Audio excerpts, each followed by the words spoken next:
I followed my husband's GPS to a secluded cottage. I wasn't looking for trouble when I opened the nursery app at 2 a.m. I just wanted to see if our daughter had finally fallen asleep.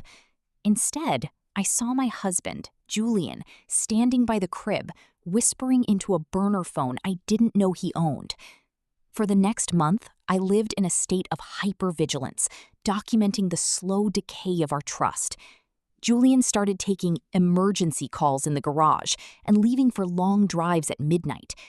I found a strand of long, silver hair on his suit jacket, far too light to be mine. Then came the mysterious packages delivered to a P.O. box, and the way he'd suddenly go silent whenever I walked into the room. I felt like a stranger in my own marriage, watching the man I loved dissolve into a series of lies and hushed excuses. I didn't scream. I didn't cry. Instead, I installed a tracker on his car.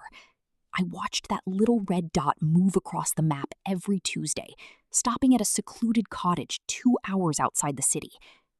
I spent weeks grieving a marriage that wasn't even over yet, preparing myself for the moment I'd finally walk in and see the secret life he'd built behind my back. Yesterday, I finally followed him.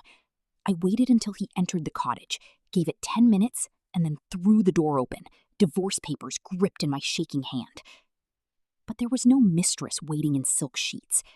Julian was sitting on the floor of a dusty, sunlit room, surrounded by dozens of hand-carved wooden toys and a half-finished rocking horse.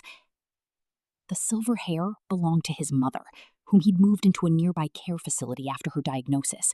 And the secret was this workshop.